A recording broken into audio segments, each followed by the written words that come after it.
Sebelum ceritanya dimulai, silahkan tulis di kolom komentar dari daerah mana saja teman-teman yang menonton cerita ini. Jangan lupa like dan subscribe agar channel ini bisa semakin berkembang dan bisa mempersembahkan cerita yang lebih menarik lagi.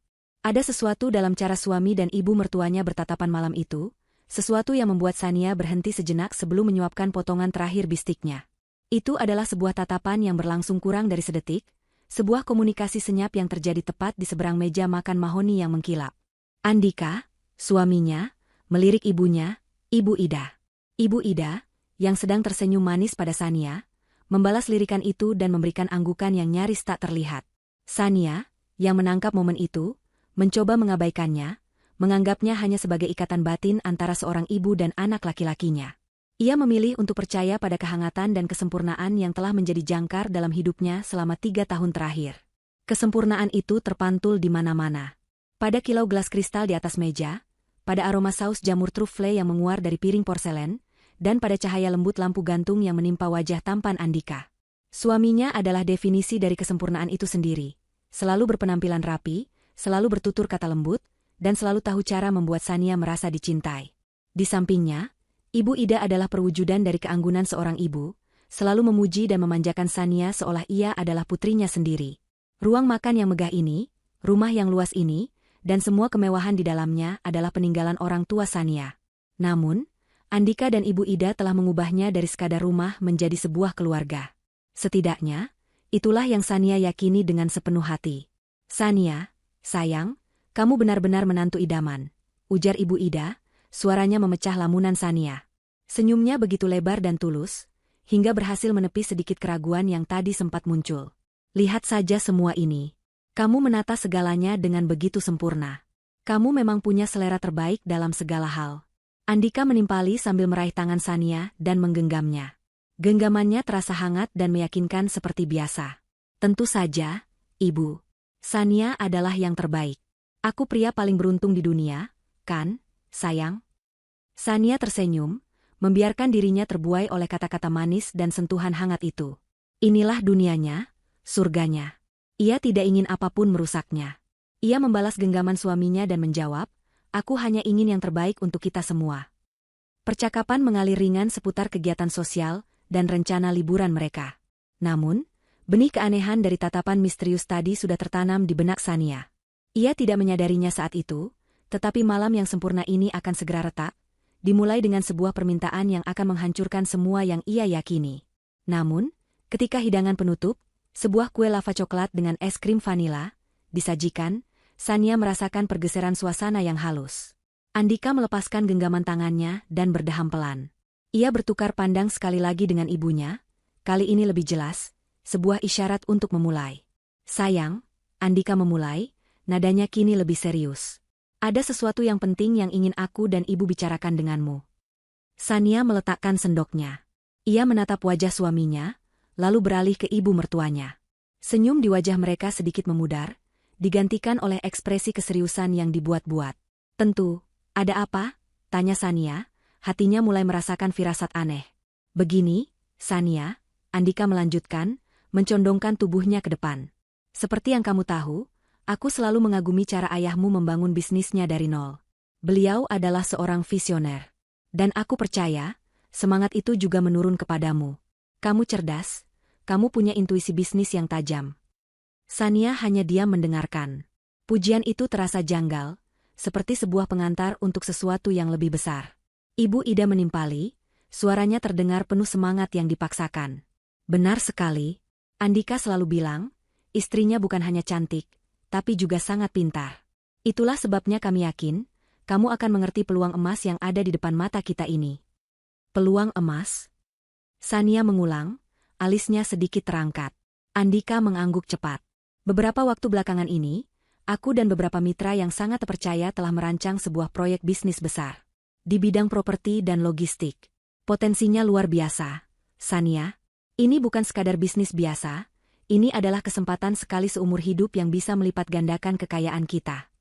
Sania masih mencoba mencerna. Andika memang sering melontarkan ide-ide bisnis, namun biasanya hanya sebatas obrolan ringan. Kali ini terasa berbeda. Keseriusan di matanya, dan cara Ibu Ida menatapnya penuh harap, membuat suasana menjadi berat. Bisnis seperti apa tepatnya? Disinilah keanehan itu dimulai. Andika menjelaskan dengan kalimat-kalimat yang bombastis namun kosong. Ia menyebut tentang akuisisi lahan strategis, pembangunan gudang modern, dan jaringan distribusi terintegrasi, tetapi tidak ada satupun detail konkret. Tidak ada nama perusahaan mitra, tidak ada lokasi yang spesifik, tidak ada analisis pasar yang jelas. Semuanya terdengar seperti jargon yang dihafal dari seminar bisnis. Kami tidak bisa menjelaskannya terlalu detail sekarang. Sayang, proyek ini sangat rahasia. Banyak pihak yang mengincarnya. Kuncinya adalah kecepatan dan kepercayaan, kata Andika, seolah membaca kebingungan di wajah Sania. Dan untuk mengeksekusi rencana ini dengan cepat, Ibu Ida menyambung, kini suaranya terdengar lebih hati-hati, kami membutuhkan modal awal yang cukup besar. Sania merasakan jantungnya mulai berdebar sedikit lebih cepat. Ia sudah bisa menebak kemana arah pembicaraan ini. Berapa besar? Tanyanya dengan suara yang ia usahakan tetap tenang. Andika menarik napas dalam-dalam, menatap lurus ke mata Sania. Ibu Ida ikut menahan napas, tangannya terkepal di atas pangkuannya. Keheningan sesaat terasa begitu pekat, seolah seluruh udara di ruangan itu tersedot habis. Kemudian, Andika mengucapkan angka itu. 35 miliar. Angka itu menggantung di udara, terasa begitu absurd dan tidak nyata.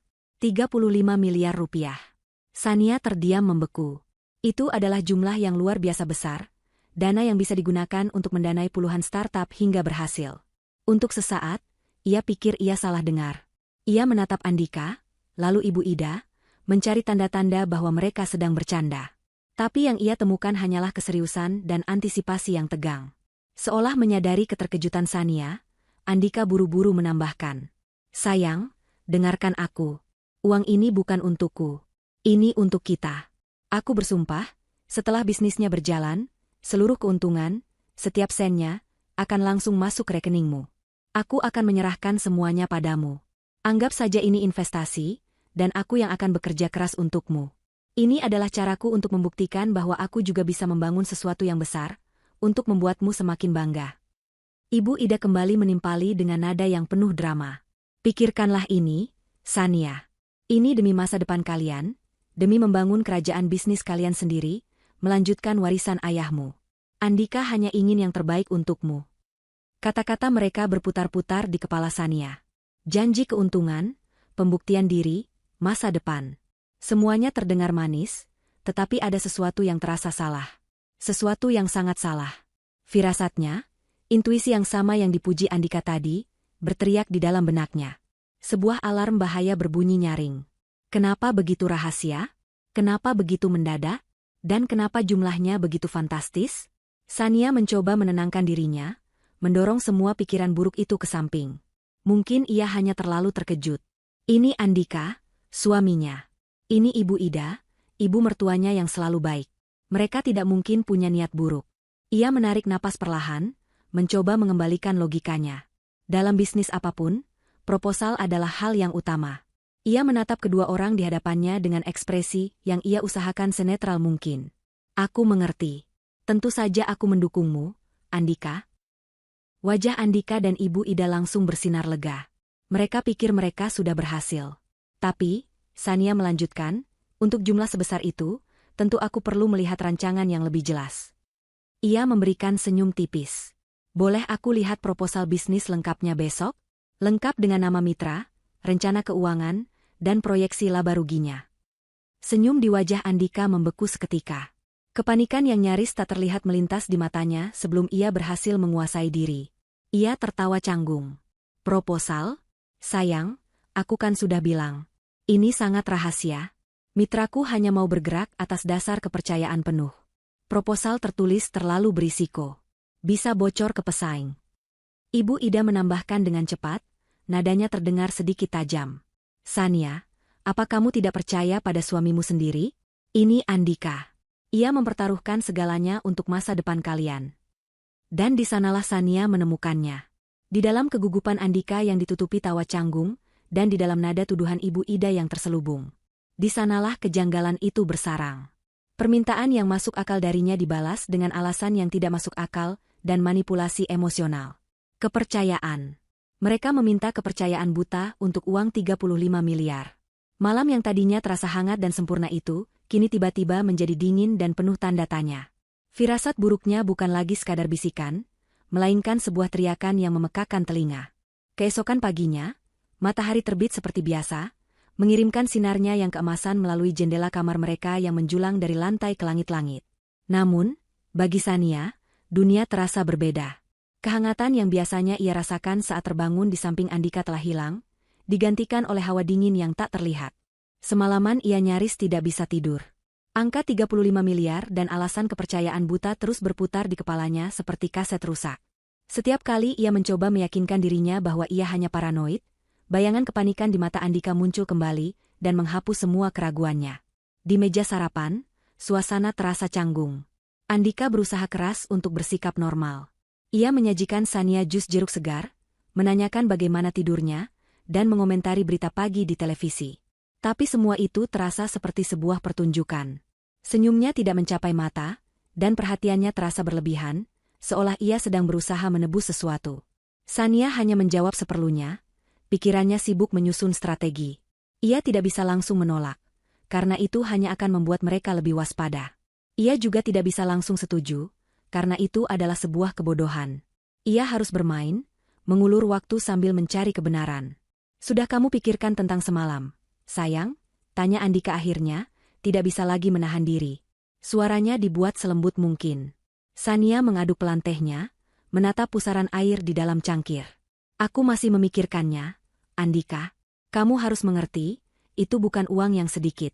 Ayahku selalu mengajariku untuk berhati-hati dalam setiap keputusan investasi. Wajah Andika mengeras sesaat. Jadi, kamu menyamakanku dengan orang lain yang ingin mengajukan investasi padamu? Aku ini suamimu, Sania, bukan rekan bisnismu. Justru karena kamu suamiku, aku ingin memastikan semua berjalan sempurna. Balas Sania dengan tenang, mengangkat wajahnya untuk menatap Andika. Aku tidak ingin kamu gagal. Aku tidak ingin kita kehilangan segalanya karena langkah yang ceroboh. Jika mitramu memang bisa dipercaya, seharusnya tidak ada masalah dengan proposal yang transparan, kan? Andika terdiam, tidak bisa membantah logika itu. Ia hanya bisa menghela napas frustrasi. Kamu terlalu banyak berpikir. Terkadang dalam bisnis, kita hanya perlu melompat dan percaya. Aku akan percaya jika aku tahu di mana kita akan mendarat, sahut Sania tegas. Pertengkaran kecil itu berakhir dengan Andika yang membanting serbetnya ke meja dan pergi dengan alasan ada janji temu penting. Sania tahu itu hanya alasan. Ia tahu ia telah menyentuh titik yang sensitif. Keengganan suaminya untuk transparan adalah bendera merah terbesar yang pernah ia lihat. Beberapa saat setelah Andika pergi, telepon rumah berdering. Sania sudah menduga siapa yang menelepon. Benar saja, itu adalah Ibu Ida. Sania, Ibu dengar dari Andika kamu masih ragu. Kenapa? Nak, apa kamu pikir kami akan menipumu? Suara Ibu Ida terdengar sedih, sebuah taktik yang Sania kini sadari sering ia gunakan. Bukan begitu, Ibu. Ini murni prinsip kehati-hatian dalam bisnis. Jawab Sania, menjaga suaranya tetap hormat. Tidak ada bisnis dalam keluarga. Yang ada hanya saling mendukung. Ibu kecewa sekali padamu. Andika itu anak yang baik. Niatnya tulus untuk membahagiakanmu, tapi kamu malah mencurigainya seperti itu. Kasihan dia, hatinya pasti sakit sekali. Cerocos Ibu Ida tanpa jeda. Sania hanya bisa memejamkan mata, mendengarkan rentetan kalimat yang dirancang untuk membuatnya merasa bersalah. Ini bukan lagi sekadar permintaan. Ini adalah tekanan, sebuah serangan psikologis terkoordinasi dari suami dan ibu mertuanya. Setelah telepon ditutup, Sania merasa semakin yakin. Ini bukan tentang bisnis. Ini tentang sesuatu yang lain. Sesuatu yang mereka sembunyikan mati-matian. Kemarahan mulai tumbuh di dalam dirinya, menggantikan keterkejutan dan kebingungan. Kemarahan pada mereka yang ia anggap keluarga, yang dengan tega mencoba memanipulasinya. Kemarahan pada dirinya sendiri karena nyaris buta oleh cinta. Siang itu, Andika pulang lebih awal dari janji temunya. Wajahnya tampak lelah dan kesal. Ia berjalan mondar-mandir di ruang kerja, sementara Sania duduk diam di sofa, memperhatikannya. Andika pasti sudah berdiskusi lagi dengan ibunya, menyusun strategi baru. Sania memutuskan untuk menunggu dan melihat langkah mereka selanjutnya. Andika berhenti berjalan dan duduk di depan Sania. Baiklah, katanya, seolah menyerah. Aku tidak akan memaksamu lagi. Lupakan saja soal bisnis itu. Maaf kalau aku sudah membuatmu tidak nyaman. Sania terkejut. Semudah itukah mereka menyerah? Rasanya tidak mungkin. Ini pasti bagian dari permainan. Andika, aku tidak. Sudahlah, Sania. Mungkin aku memang tidak pantas mendapatkan kepercayaanmu. Potongnya dengan nada getir, memposisikan diri sebagai korban.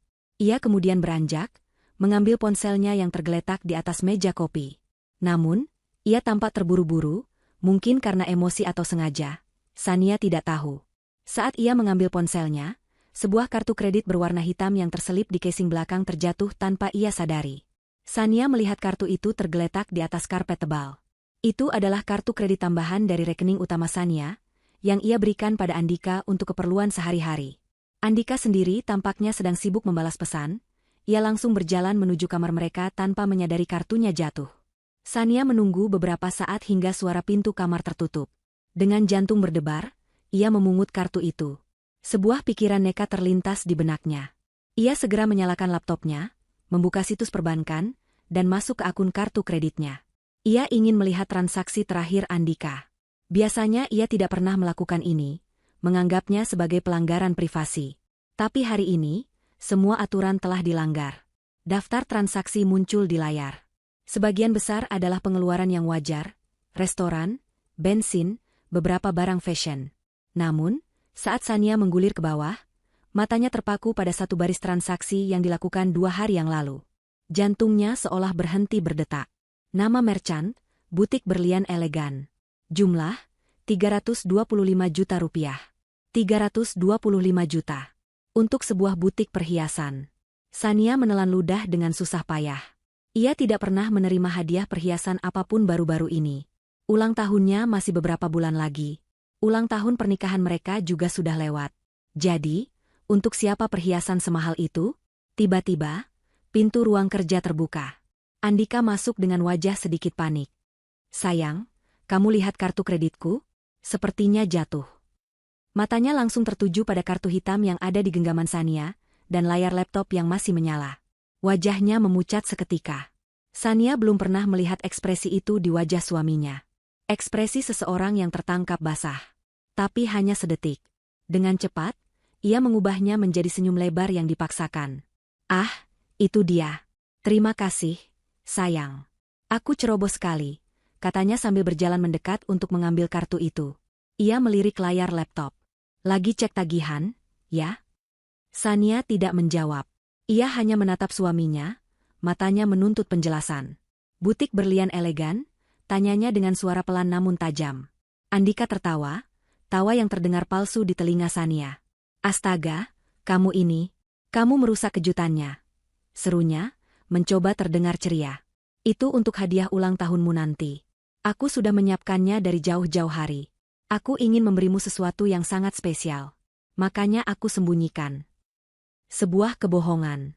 Sania bisa merasakannya di seluruh tulangnya. Kebohongan itu terlalu cepat dirangkai, terlalu mulus untuk sebuah kejutan yang terbongkar.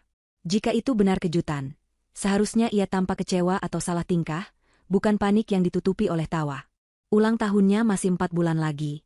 Siapa yang membeli hadiah semahal itu jauh-jauh hari, dan membayarnya dengan kartu kredit yang tagihannya bisa dilihat oleh sang penerima hadiah? Begitu, ya?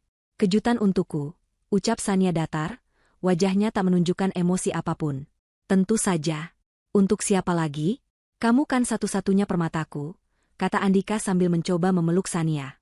Sania mundur selangkah, menghindari pelukannya. Momen itu adalah titik baliknya. Genggaman hangat yang dulu ia dambakan, kini terasa menjijikan. Permata katanya, tapi ia merasa seperti sebuah brankas yang sedang berusaha dibobol. Kepercayaan yang tadinya hanya retak, kini hancur berkeping-keping. Tak ada lagi keraguan di hatinya. Suaminya, pria yang tidur seranjang dengannya, sedang merencanakan sesuatu yang busuk di belakangnya. Dan ia tidak sendirian, ibu mertuanya adalah komplotannya. Malam itu, setelah Andika tertidur pulas, Sania bangkit dari tempat tidur. Ia berjalan ke ruang kerjanya, menutup pintu pelan-pelan. Ia tidak lagi merasa sedih atau sakit hati. Yang ada hanyalah amarah dingin dan tekad yang membara. Permainan mereka sudah ia ketahui. Sekarang, saatnya ia memulai permainannya sendiri. Ia membuka laci mejanya, mengeluarkan sebuah buku telepon tua milik ayahnya. Jari-jarinya menelusuri halaman sampai menemukan sebuah nama dan nomor. Baskoro, investigasi swasta.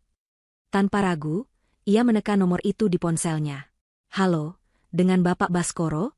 Saya Sania, putri almarhum Bapak Hardiman, ucapnya dengan suara mantap. Saya butuh bantuan Anda. Panggilan telepon itu dilakukan Sania di dalam ruang ganti pribadinya yang kedap suara, sebuah ruangan luas yang dipenuhi deretan pakaian dan tas mahal yang kini terasa asing dan tidak berarti. Di luar sana, di bagian lain rumah megah itu, Andika sedang berenang di kolam renang, musik santai terdengar samar-samar. Sania memastikan pintu terkunci sebelum menekan nomor yang ia temukan di buku catatan ayahnya. Nada sambung berbunyi 2 kali sebelum diangkat oleh suara yang tenang dan berat. Dengan Baskoro di sini. Selamat pagi, Pak Baskoro. Saya Sania, putri dari almarhum Bapak Hardiman. Ucap Sania, suaranya mantap meski jantungnya berdebar kencang. Ada jeda sejenak di seberang sana. Sania bisa mendengar suara helaan napas yang pelan. Sania, tentu saja saya ingat. Ayahmu adalah orang yang baik. Saya turut berduka cita atas kepergian beliau. Apa yang bisa saya bantu, Nak? Suara Baskoro yang terdengar kebapakan entah kenapa sedikit menenangkan Sania. Ia merasa tidak sedang berbicara dengan orang asing, melainkan dengan sekutu lama keluarganya. Sania tidak membuang waktu. Dengan suara pelan namun jelas, ia memaparkan inti masalahnya. Ia menceritakan tentang permintaan modal 35 miliar yang mendadak, proposal bisnis fiktif yang hanya didasarkan pada kepercayaan, dan keengganan suaminya untuk transparan. Ia juga menyebutkan transaksi pembelian perhiasan seharga ratusan juta dan kebohongan Andika tentang hadiah ulang tahun. Ia menceritakan semuanya sebagai fakta, tanpa diwarnai emosi, seolah sedang melaporkan kasus bisnis. Baskoro mendengarkan tanpa menyela. Ketika Sania selesai, ia hanya berkomentar singkat. Saya mengerti. Situasinya memang mencurigakan. Saya tidak butuh kecurigaan, Pak. Saya butuh kebenaran, tegas Sania. Saya ingin Anda mencari tahu segalanya. Untuk apa sebenarnya uang itu? Siapa mitra bisnis yang ia sebut-sebut? Atau siapapun yang terlibat dalam rencananya. Saya ingin tahu kemana suami saya pergi, siapa yang ia temui. Saya ingin bukti, bukan asumsi. Pekerjaan seperti ini membutuhkan pengawasan penuh, Bu Sania. Fisik dan digital. Saya juga akan perlu melakukan penelusuran latar belakang pada setiap orang yang berinteraksi dengan subjek, jelas Baskoro. Ini akan memakan waktu dan biaya. Saya tidak peduli soal biaya, potong Sania cepat. Gunakan sumber daya apapun yang Anda perlukan. Yang saya inginkan adalah kecepatan dan kerahasiaan absolut. Suami saya tidak boleh tahu sedikitpun bahwa ia sedang diawasi. Anda bisa memegang kata-kata saya, jawab Baskoro. Saya akan kirimkan rincian kontrak dan metode komunikasi aman ke nomor Anda sebentar lagi. Tolong jangan hubungi saya lagi di nomor ini. Kita akan berkomunikasi melalui aplikasi terenkripsi. Untuk sementara, yang perlu Anda lakukan adalah hal yang paling sulit. Bersikaplah seperti tidak ada apa-apa. Sania menutup telepon dengan perasaan campur aduk. Ada sedikit kelegaan karena ia akhirnya mengambil langkah nyata, namun ada juga rasa takut dan mual yang luar biasa. Bersikap normal. Itulah tugas terberatnya sekarang. Ia menatap pantulan dirinya di cermin besar. Wanita yang menatapnya kembali tampak pucat dan tegang. Ia menarik napas dalam-dalam, memerintahkan otot-otot wajahnya untuk rileks, dan membentuk sebuah senyum tipis. Pertunjukan harus dimulai. Beberapa hari berikutnya adalah ujian terberat bagi kewarasan Sania. Ia menjalani hari-harinya seperti seorang aktris dalam sebuah pertunjukan teater yang rumit. Ia sarapan bersama Andika, tersenyum saat suaminya menceritakan lelucon hambar. Ia menjawab telepon dari Ibu Ida, mendengarkan dengan sabar saat mertuanya itu kembali menyindirnya secara halus tentang kepercayaan dalam pernikahan. Ia bahkan menemani Andika ke sebuah acara gala dinner, mengenakan gaun terindahnya, tertawa dan berbincang dengan teman-teman mereka seolah dunianya masih utuh. Di setiap momen, ia merasakan kebohongan itu seperti lapisan kulit kedua yang gatal. Setiap sentuhan Andika terasa dingin, setiap kata-kata manisnya terdengar seperti racun. Di dalam benaknya, ia terus bertanya-tanya. Di mana suaminya kemarin sore? Siapa yang ia telepon diam-diam di balkon? Di balik senyum menawan itu, rahasia busuk apa yang ia simpan? Untuk membuat sandiwaranya lebih meyakinkan, Sania sengaja kembali mengangkat topik bisnis itu saat mereka sedang bersantai di akhir pekan. Andika, panggilnya dengan nada lembut. Tentang permintaanmu tempo hari, maaf kalau aku bereaksi berlebihan.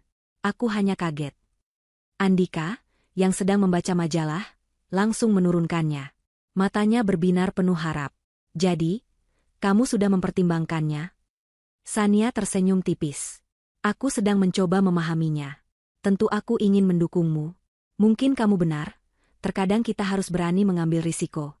Beri aku sedikit waktu lagi untuk memikirkannya. Ya? Itu adalah umpan yang sempurna. Wajah Andika langsung cerah. Ia memeluk Sania dengan erat. Aku tahu kamu akan mengerti, sayang. Aku tahu. Kamu istri terbaik di dunia, serunya. Pelukan itu terasa mencekik, tetapi Sania memaksakan diri untuk membalasnya. Sejak saat itu, Andika dan Ibu Ida menjadi lebih santai di dekatnya. Mereka pikir tembok pertahanan Sania sudah mulai runtuh, bahwa manipulasi mereka berhasil. Mereka tidak tahu bahwa setiap gerak-gerik mereka kini berada di bawah pengawasan. Setiap malam, setelah memastikan Andika tertidur, Sania akan menyelinap ke ruang ganti, membuka ponsel cadangan yang ia beli khusus untuk berkomunikasi dengan Baskoro. Laporan datang setiap hari, singkat dan padat. Isinya sebagian besar adalah rutinitas biasa. Andika pergi ke gym, makan siang dengan teman-temannya, mengunjungi ibunya. Selama seminggu, tidak ada yang benar-benar mencurigakan. Sania mulai bertanya-tanya apakah ia salah, apakah ia hanya terbawa paranoia. Namun, pada hari ke-8, sebuah pesan masuk saat Sania baru saja akan tidur. Pesan itu berbeda. Subjek meninggalkan kantor lebih awal sore ini, tulis Baskoro. Tidak pergi ke gym atau tempat biasa. Ia pergi ke kafe Elysian di pusat kota. Jantung Sania berdebar. Pesan berikutnya masuk beberapa detik kemudian. Ia tidak sendirian. Ia bertemu dengan seorang wanita. Mereka di sana selama hampir 2 jam. Tangan Sania mulai gemetar. Ia mengetik balasan dengan susah payah. Siapa? Baskoro tidak langsung menjawab. Sania menunggu dalam keheningan yang menyiksa, matanya terpaku pada layar ponsel. Beberapa menit terasa seperti selamanya. Kemudian, sebuah notifikasi muncul. Itu bukan pesan teks, melainkan sebuah file gambar. Dengan jari yang gemetar, Sania membukanya. Foto itu diambil dari jarak jauh, mungkin dari seberang jalan, menggunakan lensa tele. Kualitasnya tidak sempurna, sedikit berbintik, tetapi pesannya sangat jelas. Di sebuah meja di teras kafe yang rindang, duduklah Andika. Ia sedang tertawa, kepalanya sedikit miring, tatapannya begitu hangat dan penuh perhatian. Tatapan yang sama yang dulu sering ia berikan pada Sania. Dan di seberangnya, duduk seorang wanita muda. Wajahnya tidak terlihat sepenuhnya, tertutup oleh rambut panjangnya yang tergerai, tetapi Sania bisa melihat profilnya yang cantik dan senyumnya yang cerah saat menanggapi tawa Andika. Tangan Andika terulur di atas meja, dengan santai menutupi tangan wanita itu. Sebuah gestur yang intim, santai, dan begitu familiar. Dunia Sania seakan runtuh untuk kedua kalinya. Napasnya tercekat di tenggorokan. Ini bukan pertemuan bisnis. Ini bukan pertemuan dengan teman. Ini adalah pengkhianatan dalam bentuknya yang paling gamblang. Rasa sakit yang tajam menghantam dadanya, begitu hebat hingga ia harus mencengkeram meja rias untuk menahan diri agar tidak jatuh. Ia terus menatap foto itu, membakar setiap detailnya ke dalam ingatannya.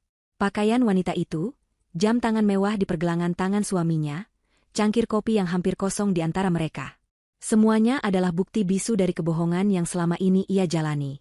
Sebuah pesan baru dari Baskoro muncul di layar, menarik Sania dari pusaran rasa sakitnya. Pesan itu hanya terdiri dari 2 kata. Namanya Mawar. Mau. Sania mengulang nama itu dalam benaknya. Nama yang indah untuk sebuah perbuatan yang begitu buruk. Ia mematikan ponselnya, meletakkannya kembali di laci, dan berjalan kembali ke tempat tidur. Ia berbaring di samping suaminya, pria yang beberapa jam lalu tertawa mesra dengan wanita lain. Sania tidak menangis. Air matanya seolah telah mengering, digantikan oleh sesuatu yang lain. Sesuatu yang dingin, keras, dan tajam. Langkah pertama dalam kegelapan telah ia ambil, dan kini, ia tahu jalan di depannya akan jauh lebih kelam. Malam itu adalah malam terpanjang dalam hidup Sania. Ia berbaring kaku di tempat tidur, punggungnya menghadap Andika, yang napasnya teratur dan dalam, tenggelam dalam tidur yang damai. Tidur seorang pria yang tidak punya beban. Atau mungkin, seorang pria yang sangat pandai menyembunyikan dosanya. Bagi Sania, tidur adalah kemewahan yang mustahil ia dapatkan. Setiap kali ia memejamkan mata, bayangan foto itu kembali muncul. Tawa Andika, tangan mereka yang bertautan, dan profil wanita bernama Mawar. Rasa sakit itu datang dalam gelombang. Awalnya adalah gelombang kesedihan yang menusuk, Sebuah duka cita atas pernikahannya yang ternyata palsu, atas cintanya yang dikhianati. Ia teringat semua janji yang pernah Andika ucapkan, semua momen manis yang pernah mereka bagi. Apakah semua itu juga kebohongan? Sejak kapan ini dimulai? Apakah saat ia berduka atas kematian orang tuanya, suaminya sudah mencari kehangatan di tempat lain? Pertanyaan-pertanyaan itu menghantamnya tanpa ampun, membuat dadanya sesak. Ia harus menggigit bibirnya kuat-kuat untuk menahan isakan yang ingin meledak. Ia tidak akan membiarkan pria di sampingnya tahu bahwa ia tahu. Ia tidak akan memberinya kepuasan itu. Kemudian, gelombang kedua datang. Gelombang kemarahan yang membara. Kemarahan pada Andika karena kemunafikannya. Kemarahan pada Mawar karena telah mencuri apa yang menjadi miliknya. Dan kemarahan pada Ibu Ida, yang pasti tahu tentang ini semua, yang menjadi komplotan dalam menipu dan memanipulasinya. Keluarga harmonis yang ia banggakan ternyata hanyalah sebuah sarang ular. Mereka semua tersenyum manis di depannya sambil diam-diam menancapkan taring beracun di punggungnya. Amarah itu terasa panas, membakar habis sisa-sisa kesedihannya, mengubahnya menjadi sesuatu yang lebih keras dan lebih berbahaya, tekad untuk membalas. Menjelang fajar, Sania bangkit dari tempat tidur. Ia berjalan ke kamar mandi, menghindari pantulan dirinya di cermin. Ia tidak ingin melihat matanya yang sembab atau wajahnya yang kuyu. Ia menyalakan pancuran dengan air terdingin, membiarkan air es itu mengguyur tubuhnya, berharap bisa mematikan rasa di hatinya. Tapi rasa sakit dan amarah itu tidak hilang. Mereka hanya mengendap, mengkristal di dalam jiwanya, menjadi inti dari dirinya yang baru. Saat ia keluar dari kamar mandi, ia merasa berbeda. Wanita yang rapuh dan patah hati telah tenggelam, dan yang muncul ke permukaan adalah seorang wanita dengan tujuan yang dingin dan jernih. Keesokan paginya, ia kembali menghubungi Baskoro. Suaranya di aplikasi pesan terdengar tenang, tanpa getaran sedikitpun. Perselingkuhan sudah terkonfirmasi. Tapi itu belum menjawab pertanyaan utama saya, Pak Baskoro. Saya mengerti, Bu Sania, balas Baskoro. Perselingkuhan tidak butuh modal 35 miliar. Lanjut Sania, logikanya bekerja dengan tajam. Ini lebih dari sekadar main perempuan. Ada hubungannya dengan uang itu, saya yakin sekali. Saya mau Anda fokus ke sana sekarang. Cari tahu semua tentang wanita itu, Mawar. Latar belakangnya, keluarganya, pekerjaannya, lingkaran pertemanannya. Dan yang paling penting, cari tahu tentang keuangannya. Apakah ada aliran dana besar di sekitarnya? Apakah ada pembelian aset-aset mahal baru-baru ini? Gali semuanya. Jangan sisakan satu batu pun yang belum terbalik. Baik, Bu Sania. Saya akan mengerahkan tim untuk melakukan penyelidikan mendalam pada subjek Mawar, jawab Baskoro. Hari-hari berikutnya Sania jalani dengan sebuah topeng ketenangan yang sempurna. Ia bahkan lebih manis pada Andika, lebih perhatian. Ia menanyakan tentang hari suaminya, membuatkan kopi kesukaannya, bahkan menawarkan untuk memijat pundaknya yang lelah. Andika, yang tidak menyadari apapun, merasa di atas angin. Ia percaya Sania sudah hampir luluh dan akan segera memberikan uang yang ia minta. Perilaku Sania yang semakin mesra membuatnya lengah. Membuatnya semakin sering berbohong tentang pertemuan-pertemuan bisnisnya yang berlangsung hingga larut malam. Setiap kebohongan yang keluar dari mulut Andika menjadi bahan bakar baru bagi api dendam Sania. 5 hari kemudian, laporan yang ditunggu-tunggu pun tiba. Baskoro mengirimkan sebuah file digital yang terkunci dengan kata sandi. Isinya adalah sebuah dokumen lengkap, sebuah dosier tentang Mawar. Sania membukanya di ruang kerja, pintu terkunci rapat. Isi laporan itu persis seperti yang ia duga, namun tetap saja menyakitkan untuk dibaca. Mawar, 26 tahun, berasal dari kota kecil, datang ke ibu kota dengan impian menjadi model. Karirnya tidak pernah benar-benar melejit. Profil media sosial publiknya menampilkan citra seorang gadis yang bekerja keras dan sederhana. Namun, profil media sosialnya yang lebih pribadi, yang hanya bisa diakses oleh teman-teman dekatnya, menunjukkan gambaran yang sama sekali berbeda. Isinya penuh dengan foto-foto di restoran mahal, tas-tas bermerek, dan liburan ke resor-resor mewah. Gaya hidup yang jauh melampaui penghasilannya yang tercatat. Laporan itu juga menyebutkan bahwa ia baru saja berhenti dari agensi modelnya sebulan yang lalu, dengan alasan ingin fokus pada proyek pribadi. Laporan keuangan awal tidak menunjukkan adanya transfer dana langsung dari rekening-rekening utama Andika ke Mawar. Suaminya cukup pintar untuk tidak meninggalkan jejak yang jelas. Namun, Baskoro menemukan sesuatu yang lain, sesuatu yang jauh lebih signifikan. Timnya berhasil mendapatkan akses sementara ke akun media sosial pribadi Mawar, melalui salah satu sumber mereka di lingkaran pertemanan wanita itu. Dari sanalah mereka menemukan kepingan puzzle yang hilang. Di bagian paling akhir laporan itu, terdapat beberapa tangkapan layar dari sebuah unggahan video singkat yang diposting Mawar seminggu yang lalu, tepat di hari ulang tahunnya. Video itu diambil dari sebuah balkon di ketinggian, dengan latar belakang pemandangan kota Jakarta yang gemerlap di malam hari. Tangan Mawar yang lentik dengan kuku yang terawat sempurna menjadi fokus utama video itu. Ia memegang sebuah kartu kunci berwarna hitam pekat, menggerak-gerakannya dengan manja. Di kartu itu, tercetak logo berwarna perak yang elegan, sebuah huruf E yang distilisasi. Itu adalah logo The Elysian Tower, salah satu gedung apartemen baru yang paling prestisius dan mahal di seluruh negeri. Di bawah video itu, Mawar menulis sebuah keterangan singkat yang penuh kemenangan, "Birthday girl got the key to her new castle." Babak baru dimulai. Sania menatap tangkapan layar itu, dan seketika, semuanya menjadi masuk akal. Semua kepingan puzzle yang menyakitkan itu langsung menyatu dengan sempurna di benaknya. Permintaan uang 35 miliar yang tidak masuk akal. Kerahasiaan yang berlebihan. Kebohongan tentang bisnis properti. Perselingkuhan dengan wanita yang haus kemewahan.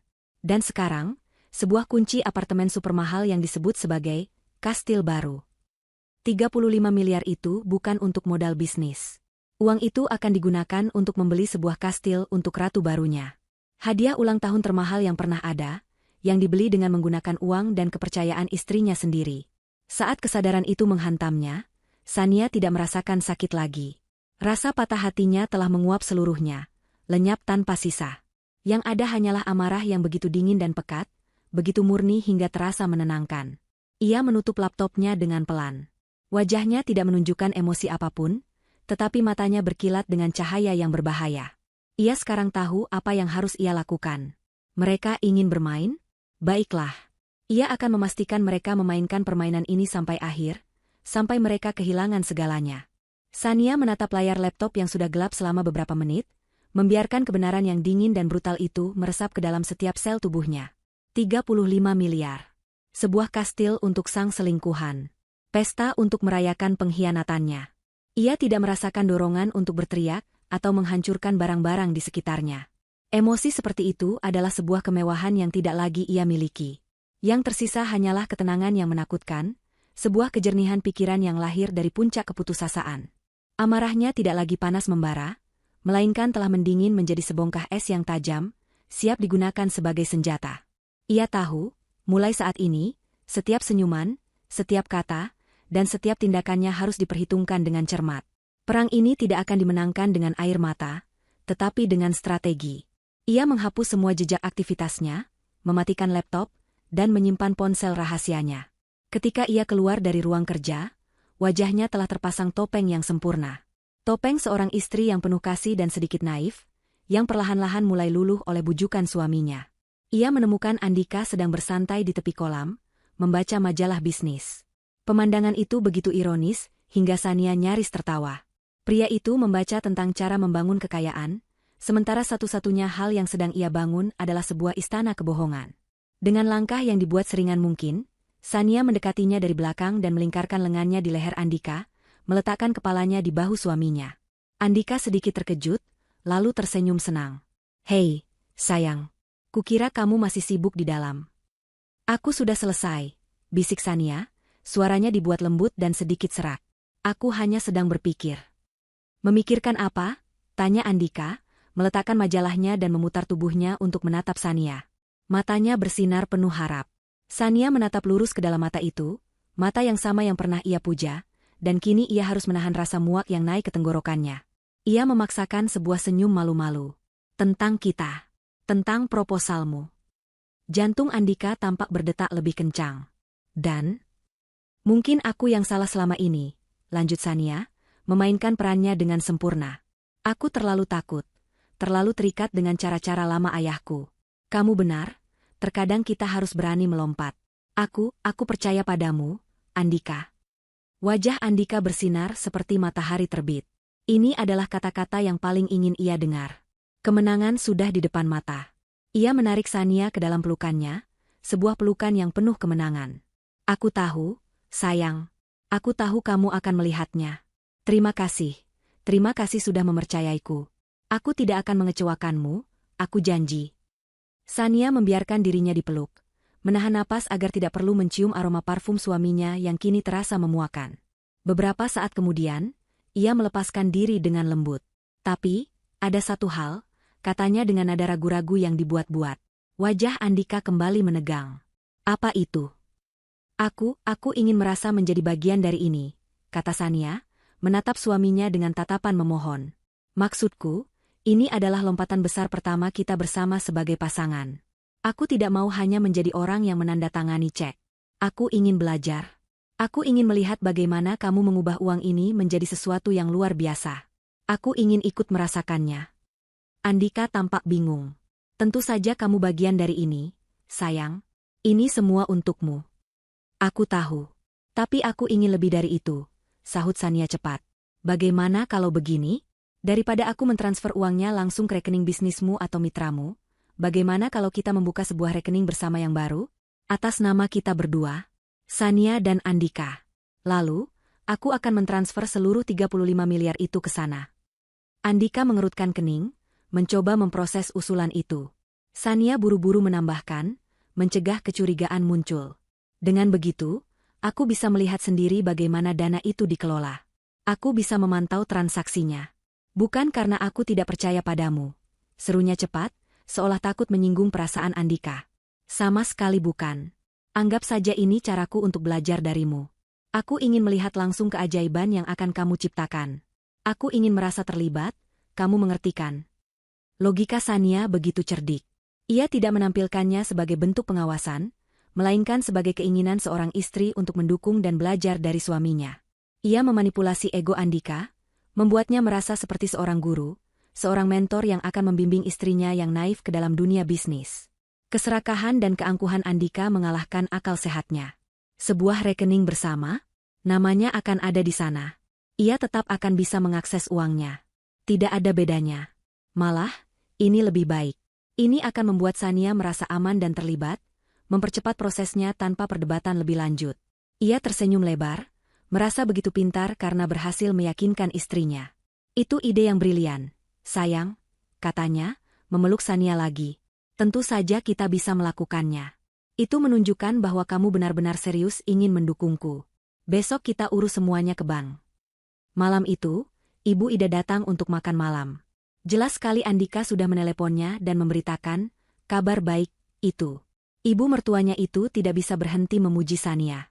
Ibu tahu kamu adalah menantu yang paling cerdas dan paling berbakti, Sania, kata Ibu Ida sambil menggenggam tangan Sania. Keputusanmu untuk membuka rekening bersama itu sangat tepat. Itu menunjukkan betapa solidnya kalian sebagai pasangan. Saling mendukung, saling transparan. Ibu bangga sekali pada kalian berdua. Sania hanya tersenyum dan mengucapkan terima kasih. Sementara di dalam hatinya ia merasakan gelombang kebencian yang dingin. Transparan. Wanita itu berani mengucapkan kata transparan. Sania bersumpah pada dirinya sendiri, ia akan menunjukkan arti transparansi yang sesungguhnya pada mereka. Keesokan harinya, mereka pergi ke bank private banking tempat Sania menjadi nasabah prioritas. Proses pembukaan rekening bersama berjalan lancar. Andika tampak begitu gembira, ia bahkan sudah membahas rencana-rencana besarnya dengan manajer bank, menggunakan istilah-istilah bisnis yang ia hafal. Sania hanya duduk diam di sampingnya, memainkan peran sebagai istri pendukung yang bangga. Setelah semua dokumen ditandatangani, Sania memberikan instruksi kepada manajer bank untuk memproses transfer dana sebesar 35 miliar rupiah dari rekening pribadinya ke rekening bersama yang baru. Prosesnya akan selesai besok pagi, Bu Sania, kata sang manajer. Andika dan Ibu Ida, yang ikut menemani, pulang dengan perasaan gembira yang meluap-luap. Mereka pikir mereka telah menang. Mereka pikir Sania telah masuk sepenuhnya ke dalam perangkap mereka. Namun, setelah mereka pergi, Sania meminta waktu sebentar untuk berbicara empat mata dengan manajer banknya, Pak Sumitro, seorang pria parubaya yang telah melayani keluarganya selama puluhan tahun dan sangat ia percayai. Pak Sumitro, kata Sania dengan suara pelan dan serius, setelah memastikan pintu ruangan tertutup rapat. Ada instruksi lain yang sangat rahasia dan sangat penting yang ingin saya berikan.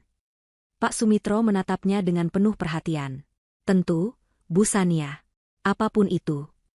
Saya ingin Anda memasang sistem penarikan darurat pada rekening bersama yang baru itu, lanjut Sania. Sebuah sistem yang terhubung langsung ke ponsel saya. Saya ingin, dengan satu perintah dari saya, baik melalui telepon atau pesan singkat, Anda dan tim Anda bisa menarik kembali seluruh dana 35 miliar itu dari rekening bersama dan mengembalikannya ke rekening pribadi saya. Seluruhnya, sampai sen terakhir. Pak Sumitro tampak terkejut. Penarikan instan untuk jumlah sebesar itu, Bu? Itu prosedur yang tidak biasa. Lakukan saja, desak Sania, matanya menatap tajam. Anggap ini sebagai protokol keamanan tingkat tertinggi. Saya tidak bisa menjelaskan detailnya sekarang, tapi tolong, saya mempercayai Anda sepenuhnya. Pastikan sistemnya siap dan bisa dieksekusi dalam hitungan detik setelah saya memberikan perintah. Tidak boleh ada penundaan, tidak boleh ada pertanyaan. Bisa? Melihat kesungguhan dan kilat berbahaya di mata Sania, Pak Sumitro mengangguk pelan. Ia sudah cukup lama mengenal keluarga ini untuk tahu kapan sebuah permintaan harus dituruti tanpa bertanya lebih lanjut. Bisa, Bu Sania? Saya akan menyiapkannya secara pribadi. Sistemnya akan aktif begitu dana masuk besok pagi. Sania menghela napas lega. Jebakannya telah terpasang. Umpan sebesar 35 miliar telah ia tebar. Sekarang, ia hanya perlu menunggu ikan-ikan serakah itu memakannya, sebelum ia menarik kailnya dengan kekuatan penuh. Sambil memainkan perannya sebagai istri yang suportif, Sania memberikan ruang bagi Andika dan Ibu Ida untuk menikmati kemenangan semu mereka. Pagi hari setelah rekening bersama diaktifkan, Andika dengan sengaja menunjukkan aplikasi perbankan di ponselnya pada Sania. Di sana, di layar, terpampang saldo dengan deretan angka 0 yang memukau, 35 miliar rupiah. Lihat, sayang, katanya dengan senyum lebar, dana kita sudah siap. Sebentar lagi, aku akan membuatnya bekerja untuk kita. Sania membalas dengan senyum yang ia harap terlihat tulus. Aku tidak sabar melihatnya. Sejak saat itu, suaminya menjadi semakin bersemangat dan ceroboh. Ia menghabiskan waktu berjam-jam di telepon, berbicara dengan suara pelan dan penuh konspirasi tentang langkah selanjutnya dan finalisasi kesepakatan. Ia tidak lagi berusaha menyembunyikan senyum puasnya setiap kali selesai menelepon. Ibu Ida, di sisi lain, mulai mengiriminya gambar-gambar brosur perhiasan dan mobil mewah melalui pesan singkat, dengan dalih mencari inspirasi untuk investasi masa depan. Mereka begitu mabuk oleh keserakahan hingga tidak menyadari bahwa setiap gerak-gerik mereka masih berada di bawah pengawasan ketat, dan bahwa saldo fantastis di rekening itu hanyalah ilusi yang bisa lenyap dalam sekejap. Di sisi lain, Baskoro dan timnya tidak tinggal diam. Dengan informasi baru tentang kemungkinan adanya pembelian properti mahal, mereka memfokuskan penyelidikan mereka pada The Elysian Tower. Tidak butuh waktu lama bagi mereka untuk mendapatkan hasil. Koneksi Baskoro di dunia properti mewah memberinya akses ke informasi yang seharusnya sangat rahasia dan tidak bisa ditembus. Suatu malam, saat Andika sedang rapat maraton dengan para investor di luar kota, sebuah kebohongan yang begitu kentara, Sania menerima file laporan final dari Baskoro. Ia membukanya di ruang kerja, pintu terkunci rapat, hatinya berdebar kencang, bukan karena gugup, tetapi karena antisipasi akan amunisi terakhir yang ia butuhkan untuk perangnya. Laporan itu jauh lebih detail dan menghancurkan daripada yang sebelumnya. Laporan itu mengonfirmasi tanpa keraguan sedikitpun. Ada transaksi yang sedang berlangsung untuk salah satu unit paling mahal di The Elysian Tower. Sebuah penthouse 2 lantai dengan kolam renang pribadi di atap dan pemandangan 360 derajat kota Jakarta. Harga yang disepakati, 30 miliar rupiah. Uang muka sebesar 3 miliar telah dibayarkan seminggu yang lalu, menggunakan sumber dana yang dilacak Baskoro berasal dari beberapa rekening cangkang yang terhubung secara tidak langsung ke salah satu usaha kecil yang pernah didanai Sania untuk Andika beberapa tahun lalu. Pelunasan sisa 27 miliar dijadwalkan 3 hari dari sekarang. Dan nama yang tertera di surat perjanjian jual beli itu bukanlah Andika, melainkan Mawar. Sania membaca detail itu dengan napas tertahan. Jadi, mereka sudah menggunakan uangnya bahkan sebelum ia setuju untuk memberikan dana yang lebih besar. Pengkhianatan itu ternyata jauh lebih dalam dan sudah berlangsung lebih lama dari yang ia bayangkan. Ia merasa seperti orang bodoh, mengingat kembali bagaimana ia dengan tulus memberikan modal usaha itu, berharap suaminya bisa mandiri dan bangga pada dirinya sendiri. Ternyata, uang itu hanya menjadi langkah awal dari rencana busuk mereka. Namun, bagian selanjutnya dari laporan itulah yang membuat darahnya mendidih. Baskoro berhasil mengungkap alokasi untuk sisa 5 miliar dari dana yang mereka minta. 2 miliar akan digunakan untuk membeli sebuah mobil Ferrari Portofino berwarna merah menyala, juga sebagai hadiah untuk Mawar, yang akan diserahkan pada malam pesta. Sisa 3 miliar dialokasikan sebagai anggaran untuk sebuah acara. Bukan sekadar syukuran biasa, melainkan sebuah pesta peresmian apartemen yang sangat mewah. Mereka telah menyewa event organizer papan atas, catering bintang 5, dan bahkan seorang penyanyi terkenal untuk menghibur para tamu. Baskoro bahkan melampirkan daftar tamu undangan yang berhasil ia peroleh, yang berisi nama-nama sosialita dan pengusaha paling berpengaruh di kota. Itu bukan lagi sebuah pesta pribadi, itu adalah sebuah deklarasi publik. Dan kemudian, di lampiran terakhir laporan itu, ada sesuatu yang menjadi bukti paling nyata dari arogansi dan kekejaman mereka. Sesuatu yang akan menjadi senjata pamungkas bagi Shania. Itu adalah salinan digital dari undangan pesta tersebut, yang berhasil didapatkan oleh salah satu agen Baskoro yang menyamar. Undangan itu didesain dengan begitu elegan, dengan latar belakang foto profesional Andika dan Mawar yang sedang tertawa bahagia, saling berpelukan dengan mesra dengan pemandangan kota di belakang mereka. Foto itu tampak seperti foto pra-pernikahan. Di bagian atas undangan, tertulis dengan huruf emas yang indah. Merayakan sebuah babak baru untuk Andika Mawar. Di bawahnya, tertera detail waktu dan tempat acara. Hari Jumat malam, 3 hari lagi, di The Elysian Tower Penthouse. Ada juga catatan kecil di bagian bawah yang berbunyi, "Mohon kehadiran Anda untuk menjadi saksi dimulainya kehidupan baru kami yang indah." Shania menatap undangan itu, setiap kata terasa seperti sayatan pisau di hatinya. Kehidupan baru kami. Babak baru mereka. Mereka tidak hanya mencuri uangnya untuk membeli kemewahan. Mereka sedang membangun sebuah kehidupan baru di atas reruntuhan pernikahannya, dan mereka berencana untuk mengumumkannya kepada dunia dengan sebuah perayaan besar. Mereka bahkan tidak menunggu untuk menceraikannya terlebih dahulu. Mereka menghapusnya begitu saja, seolah ia tidak pernah ada. Rasa sakit yang tadinya ia pikir sudah mati, kini muncul kembali untuk sesaat, lebih tajam dari sebelumnya. Tetapi, rasa sakit itu dengan cepat ditelan oleh gelombang amarah yang begitu dahsyat. Ini bukan lagi sekadar perselingkuhan dan penipuan. Ini adalah penghinaan tingkat tertinggi. Mereka meremehkannya, menganggapnya begitu bodoh dan lemah sehingga mereka bisa melakukan semua ini tepat di depan matanya. Ia memperbesar foto di undangan itu, menatap wajah Andika yang tersenyum bahagia, wajah pria yang setiap pagi masih mencium keningnya. Ia menatap wajah Mawar yang tampak begitu puas dan penuh kemenangan. Mereka tampak begitu sempurna bersama, sepasang kekasih yang sedang merayakan cinta mereka. Sebuah senyum dingin yang tidak pernah ia kenali sebelumnya perlahan terbentuk di bibir Shania. Senyum yang tidak mencapai matanya. Matanya kini berkilat seperti es di tengah malam. Mereka telah memberinya semua yang ia butuhkan. Tanggal, waktu, dan yang terpenting, sebuah panggung. Mereka telah menyiapkan panggung yang sempurna untuk perayaan mereka, tidak menyadari bahwa panggung itu juga akan menjadi tempat penghakiman mereka. Babak baru, katamu, bisik Shania pada gambar di layar laptopnya. Suaranya terdengar serak dan berbahaya. Aku akan pastikan bab ini adalah bab terakhir untuk kalian. Ia menutup laporannya. Ia kini tahu apa yang harus ia lakukan.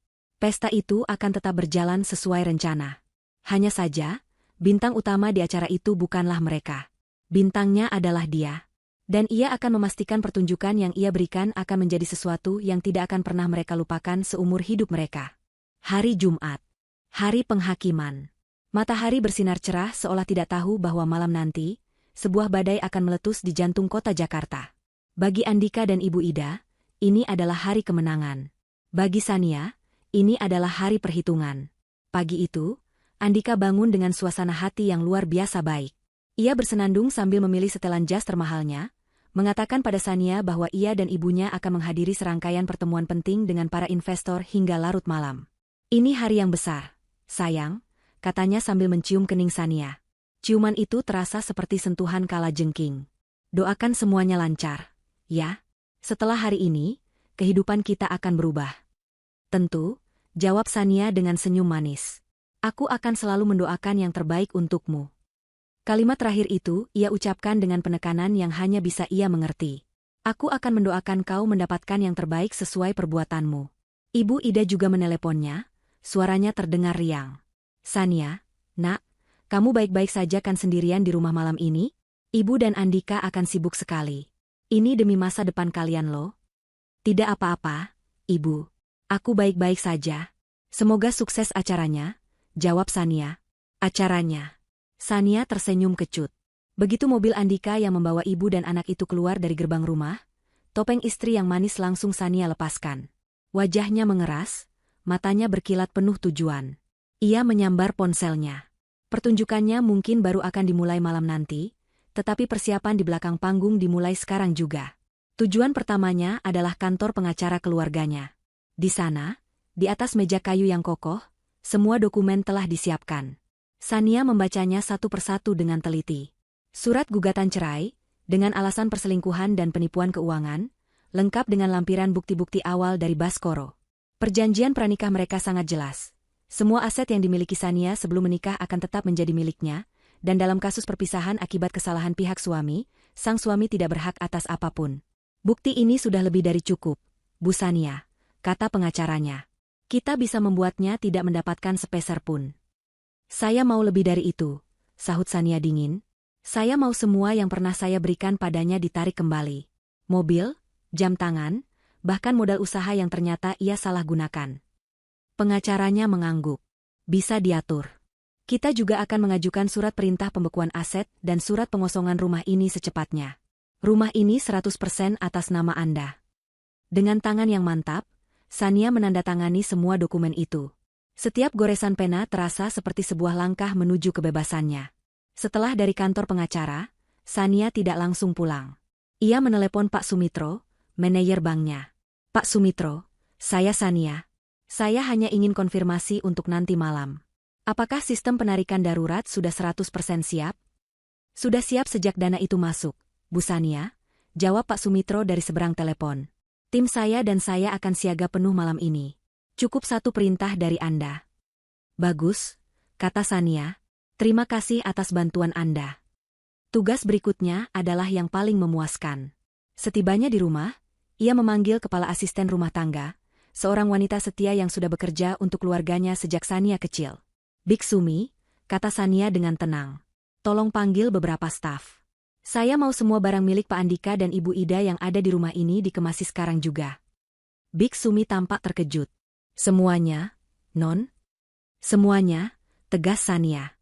Pakaian, sepatu, koleksi jam tangannya, foto-fotonya.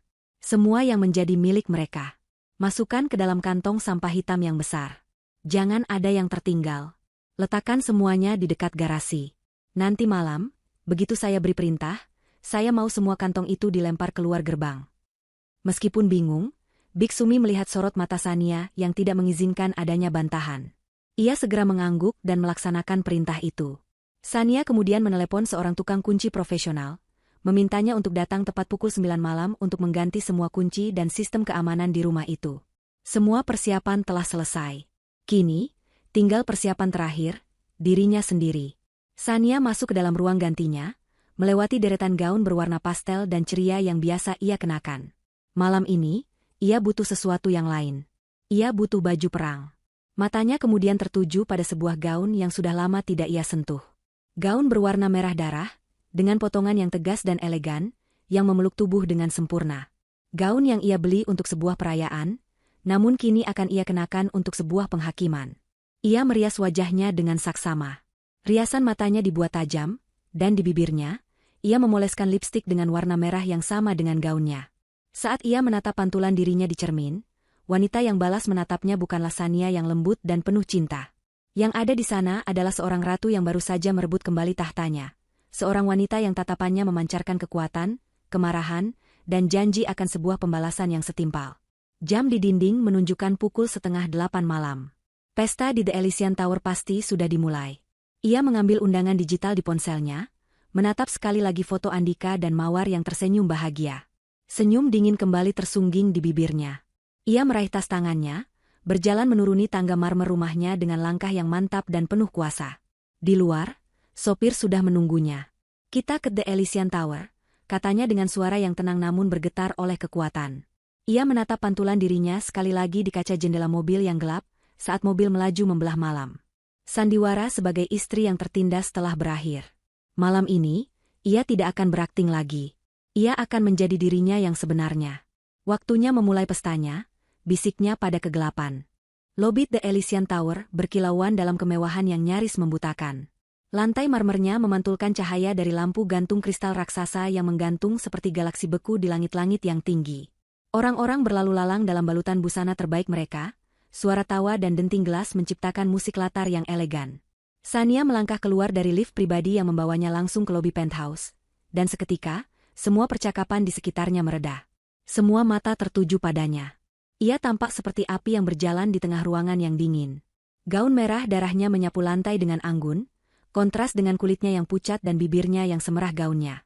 Rambutnya ditata dalam sanggul yang rapi dan tegas, menonjolkan leher jenjang dan tatapan matanya yang tajam. Ia tidak berjalan, ia meluncur. Setiap langkahnya penuh dengan tujuan dan kekuatan yang membuat orang-orang tanpa sadar menyingkir untuk memberinya jalan. Aura dingin yang ia pancarkan begitu kuat, membuat para tamu undangan yang sedang menikmati sampanye dan canape, bertanya-tanya dalam hati, siapa wanita memukau yang baru saja tiba ini.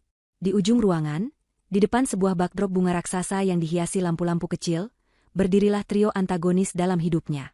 Andika, dalam setelan jas Tom Ford terbarunya, tampak seperti raja dunia. Tangannya melingkari pinggang Mawar dengan posesif. Mawar sendiri bersinar dalam gaun berwarna perak yang bertabur kristal, kalung berlian seharga ratusan juta yang dibeli dengan uang Sania, melingkari lehernya. Senyum kemenangan terpampang permanen di wajahnya. Dan di samping mereka, berdiri Ibu Ida, mengenakan gaun brokat berwarna emas, wajahnya berseri-seri karena bangga, seolah ini adalah pesta penobatan putranya. Mereka sedang berpose untuk seorang fotografer, tertawa dan tampak begitu sempurna. Kemudian, mereka melihatnya. Andika adalah yang pertama. Tawanya membeku di tenggorokan, senyumnya lenyap seketika. Matanya membelalak tak percaya, seolah melihat hantu.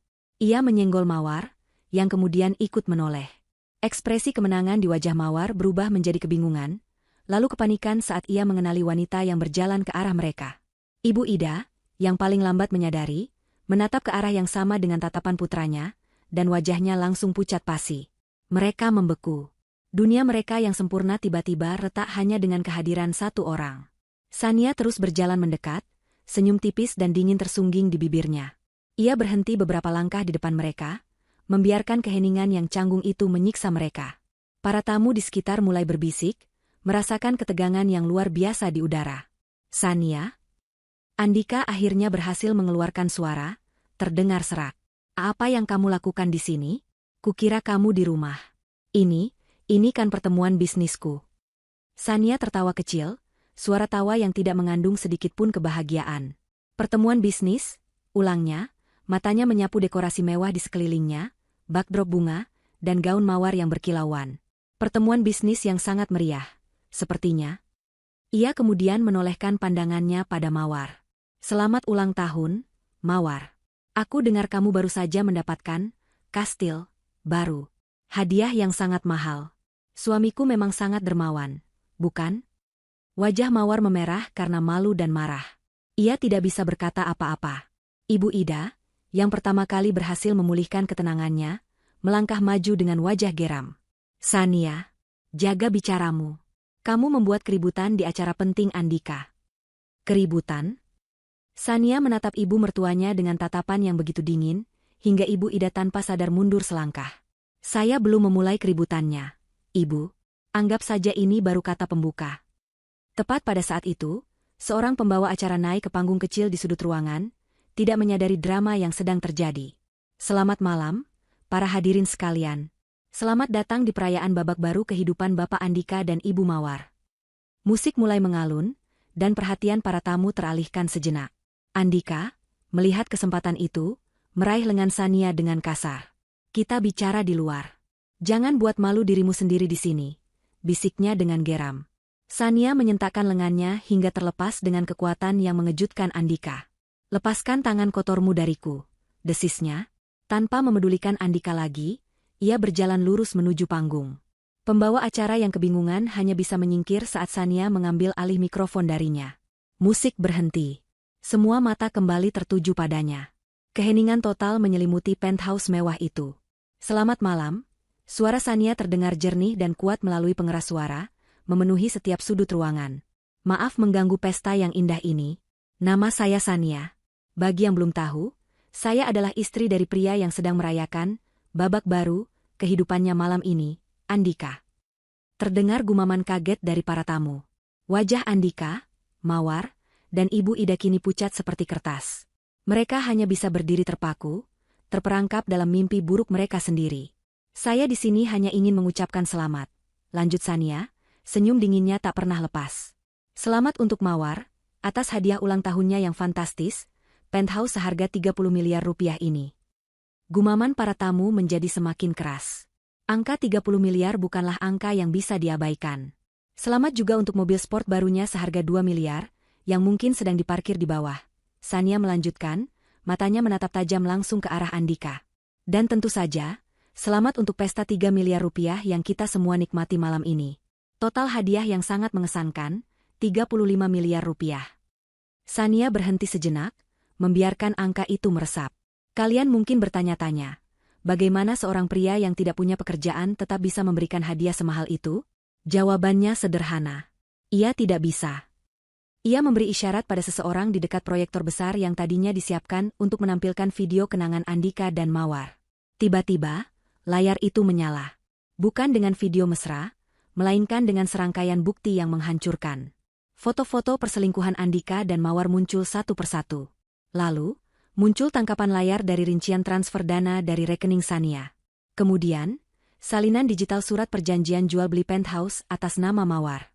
Dan yang paling menghancurkan, sebuah rekaman suara yang berhasil didapatkan Baskoro, di mana Andika dan Ibu Ida sedang tertawa dan meremehkan Sania, menyebutnya bodoh dan naif karena akan memberikan uangnya begitu saja. Para tamu terperangah. Wajah-wajah terkejut dan jijik ini tertuju pada Andika dan komplotannya. Reputasi mereka hancur dalam hitungan detik di depan mata seluruh kalangan elit kota. Semua kemewahan ini, kata Sania, suaranya kini bergetar karena amarah yang terkendali, semua ini dibeli dengan uang saya. Uang yang ia minta dengan dalih bisnis, padahal sebenarnya untuk membangun istana bagi selingkuhannya. Andika akhirnya tersadar dari kelumpuhannya. Itu tidak benar. Itu semua fitnah, teriaknya putus asa.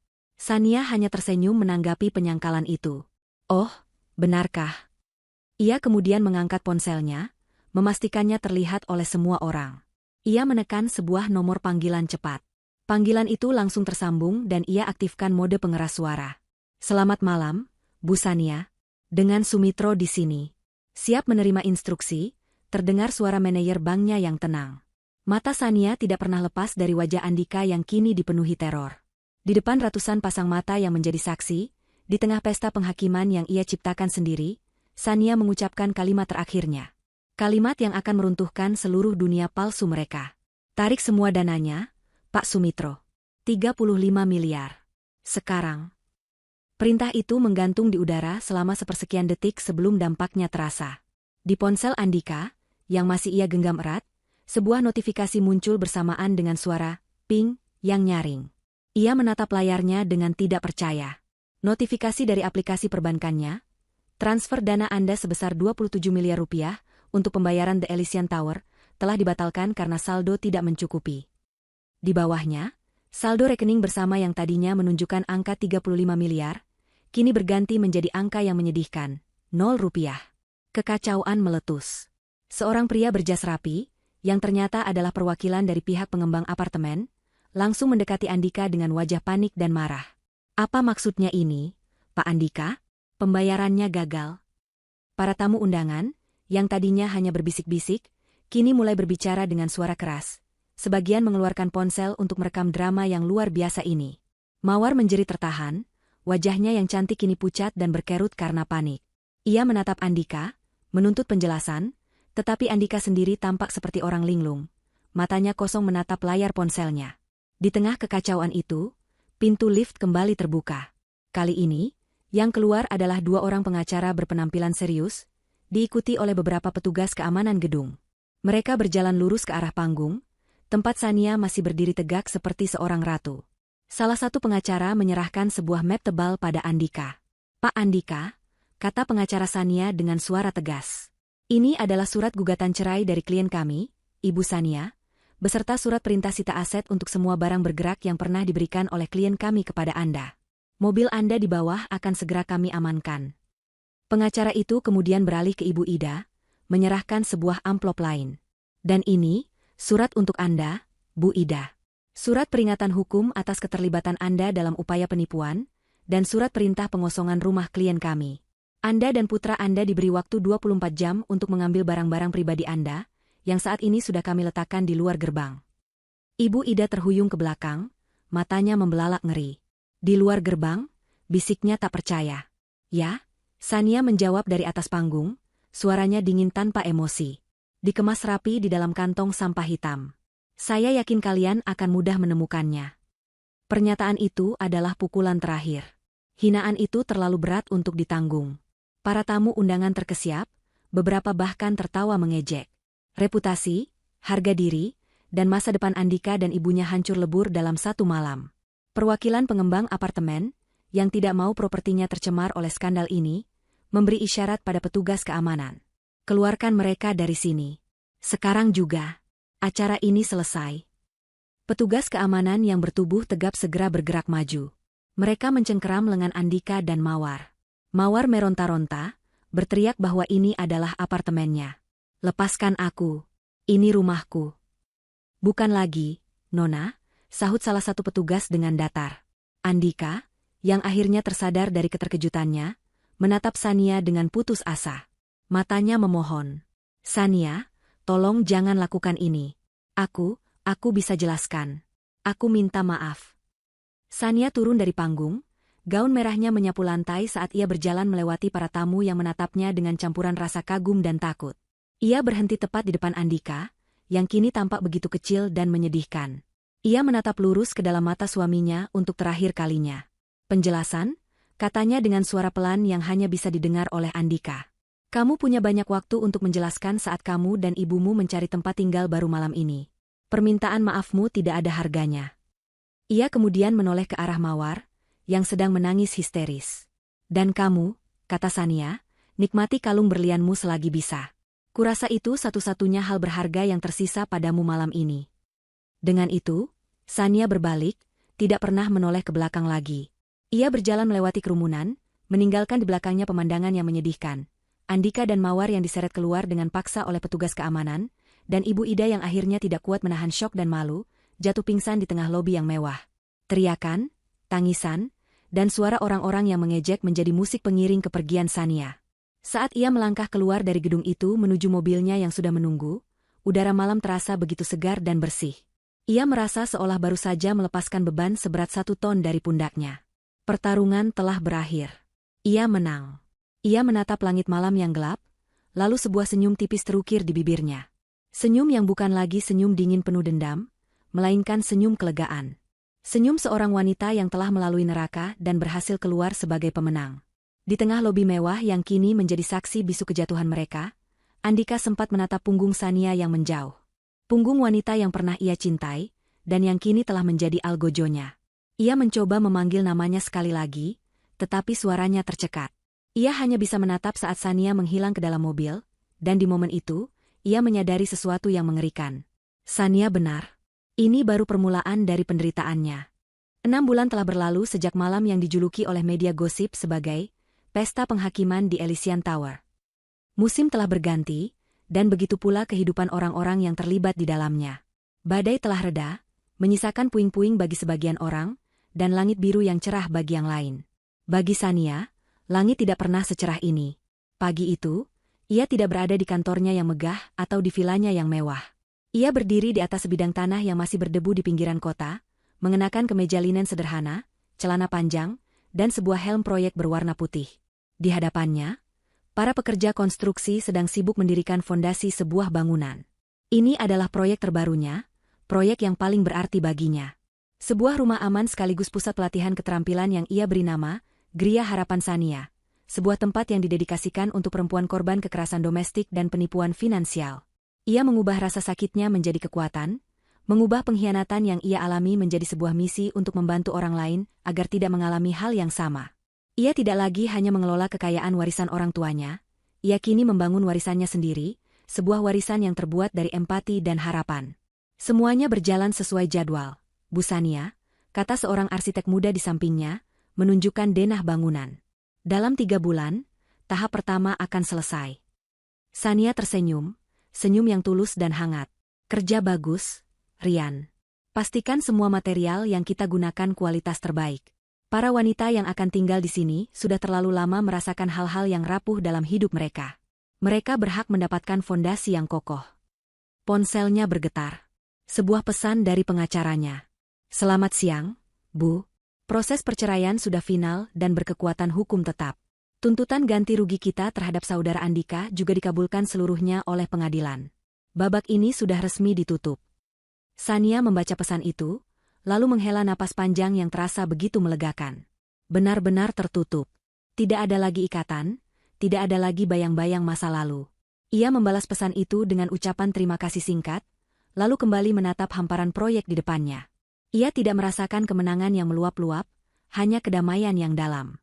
Dendam adalah belenggu, dan ia telah melepaskannya. Ia membiarkan karma bekerja dengan caranya sendiri. Di belahan kota yang lain, di sebuah gang sempit yang becek dan berbau apak, karma sedang bekerja keras. Di dalam sebuah kamar kontrakan petak yang pengap, Andika menatap layar laptop tuanya dengan mata merah dan lelah. Dulu, ia menatap layar untuk memantau saham atau melihat model mobil terbaru. Sekarang, ia menatapnya untuk mencari lowongan pekerjaan apapun di portal online. Nama, Andika Pratama, telah menjadi racun. Skandal malam itu viral, direkam oleh puluhan tamu dan disebarkan tanpa ampun di dunia maya. Wajahnya, wajah mawar, dan wajah ibunya menjadi simbol keserakahan dan kebodohan. Tidak ada perusahaan terkemuka yang mau menyentuhnya. Ia adalah paria sosial. Teman-teman sosialitanya dulu kini memblokir nomornya. Ia mencoba menghubungi beberapa koneksi lama, tetapi mereka semua menolaknya dengan berbagai alasan.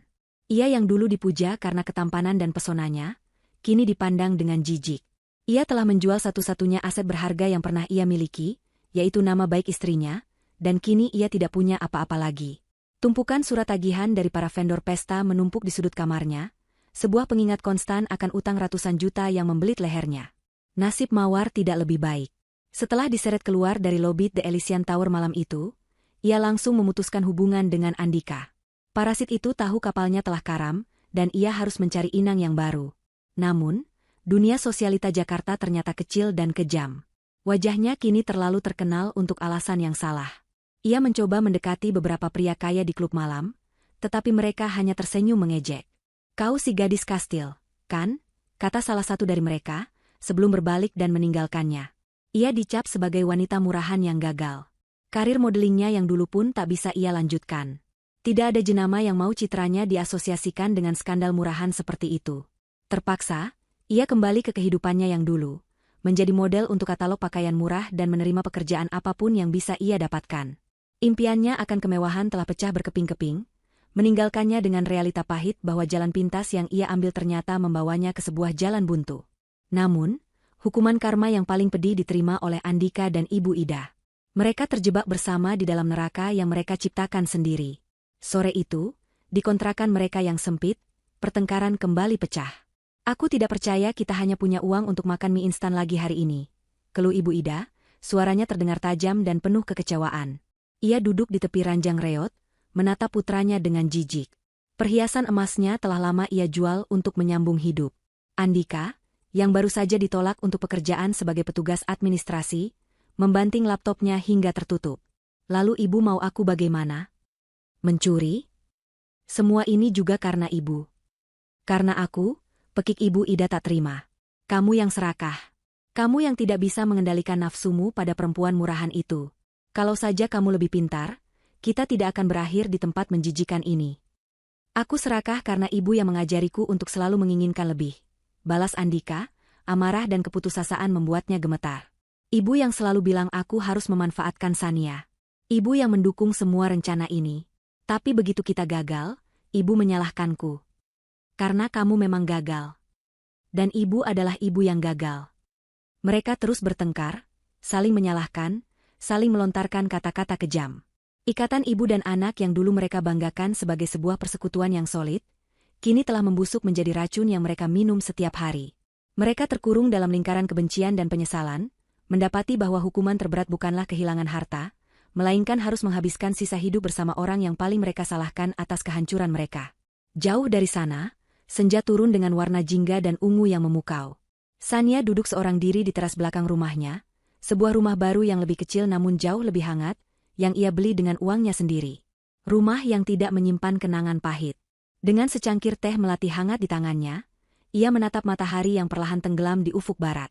Ia tidak lagi memikirkan Andika, Ibu Ida, atau Mawar. Mereka hanyalah sebuah bab dalam buku kehidupannya yang sudah ia tutup rapat-rapat.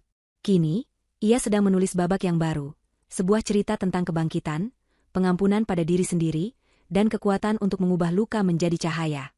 Ia sendirian, tetapi tidak pernah merasa kesepian. Ia utuh.